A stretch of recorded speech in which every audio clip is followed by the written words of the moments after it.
Well, Mamata Banerjee is furious with the Election Commission for ordering the transfer of officials in West Bengal ahead of polling in the state for the general elections. 5 superintendents of police, 1 district magistrate and 2 additional district magistrates are among the officials who are to be transferred. In an escalating battle, Election Commission sources have pointed out that the panel has the option of cancelling or postponing polls in certain West Bengal constituencies if Mamata Banerjee continues to challenge its order. The EC has now issued an ultimatum to the West Bengal Chief Minister, asking her to implement the orders by 2:30 p.m. Well, this is what Mamata Banerjee said, and I quote, "I challenge the Election Commission to remove anybody while I am in charge. How can the Election Commission transfer and name new officers without consulting the state government? You will only listen to the Congress to make the Congress win. You will have to take my resignation. I will not remove a single officer, not while I am the Chief Minister." So do what you like. In Delhi, the Election Commission did not respond to the questions of Mamata Banerjee, saying it would come out with a press statement. And now the Election Commission has indicated that it has the authority to cancel or postpone elections, if not in the entire West Bengal, but in some parts of West Bengal, in view of the state government not complying with its orders.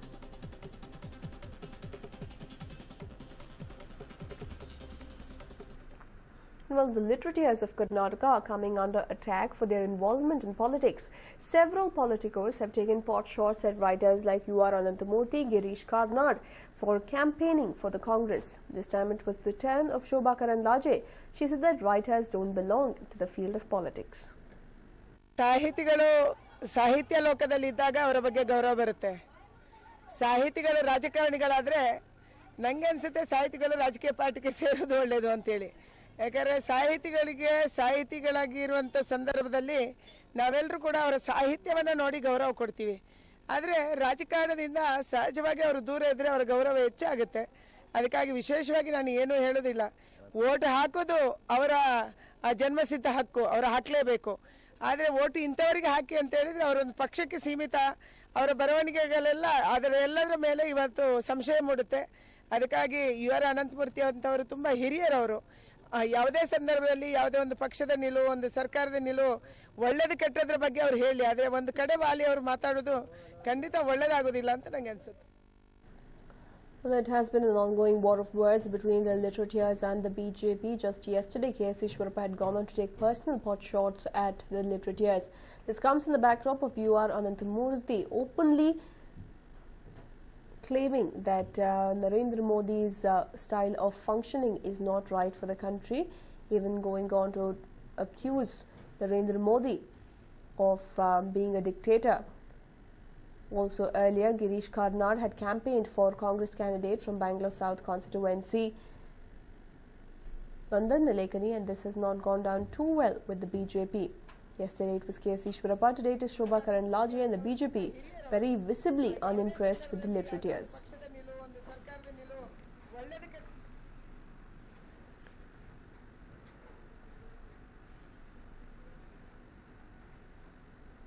And while the war between BBMP contractors and commissioner rages on, the contractors are now threatening to get out the chief accountant's residence if the pending dues are not cleared. BBMP is yet to clear dues of 1,800 crore rupees. The Palika is yet to pay the money to contractors. The BBMP Commissioner Lakshmi Narayana had promised to pay 75 crore rupees yesterday, but has failed to do so.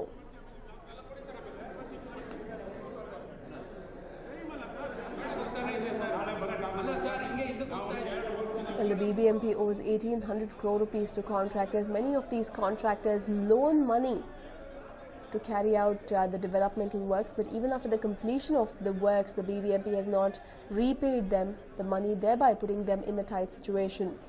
Just a few days back, the contractors approached the commissioner, gheraued him and questioned him, and he promised that 75 crore rupees will be given in a few days' time. But that deadline has lapsed and there is no sight of the money.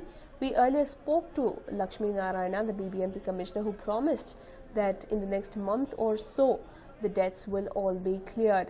It is quite unfortunate to see that the BBMP is not taking into consideration the tight fix that these contractors have been put into thanks to the loans that they have availed, with the interests mounting up And on the other hand, the BBMP not clearing their dues despite several months of completing the jobs. And well, in a shocking incident in Bengaluru, a 25-year-old woman committed suicide by setting herself ablaze. The incident took place in Anjanapura. The woman is said to have taken the extreme step, unable to bear the dowry harassment meted out to her by her in-laws. The deceased has been identified as 25-year-old Savita. The prime accused and Savita's husband, Raju, has been taken into custody by the Tavarakere police, who have registered a complaint in this regard.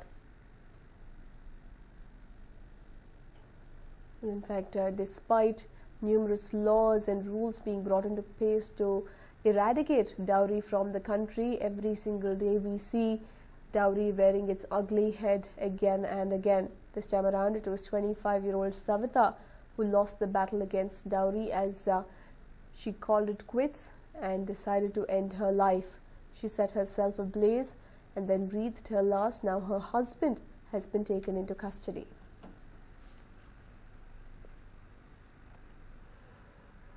And while 2 people were killed when a boiler exploded in a factory in Mysore. The incident occurred at Nanjangud industrial area. The incident took place at Gramex paper mill factory. The deceased have been identified as 42-year-old Chandrasekhar and 26-year-old Ravi. Another person, Shivakumar, has suffered grievous injuries and has been shifted to a local hospital.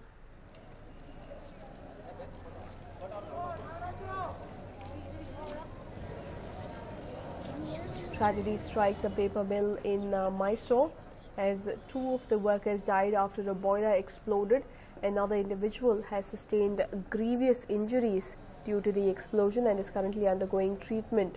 The deceased have been identified as 42-year-old Chandrasekhar and 26-year-old Ravi.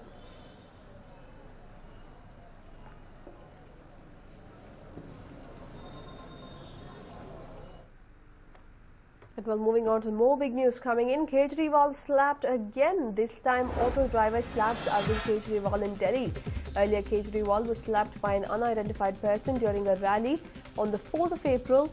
Previous to that, Arvind Kejriwal was attacked once again during his rallies, and this is probably the 3rd or 4th time in the recent past when Arvind Kejriwal is being physically attacked. This time around, it was an auto driver who slapped him in Delhi while he was campaigning.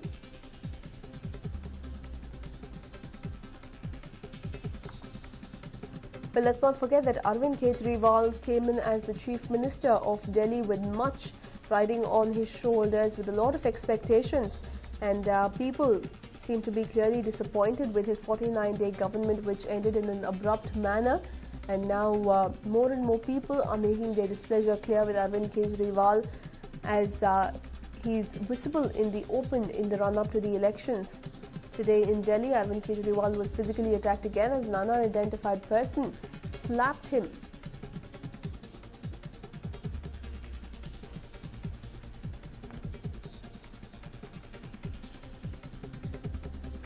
This is the 3rd such incident in the recent past.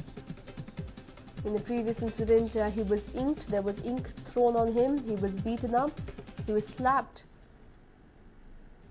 In fact, just a few days back on the 4th of April, the Aam Aadmi Party chief was attacked in Delhi during a road show. The AAP's roadshow was passing through Dakshinpuri area of South Delhi when an unidentified man climbed onto the open jeep in which Kejriwal was travelling. He then slapped and punched him repeatedly.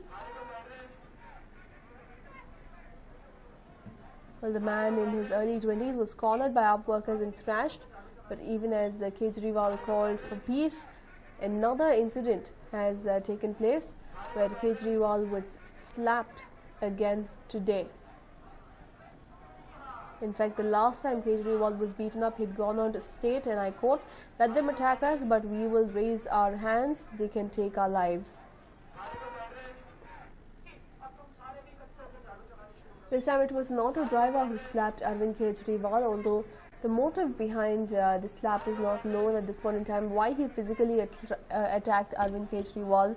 What was the reason behind him taking this shocking step of slapping him?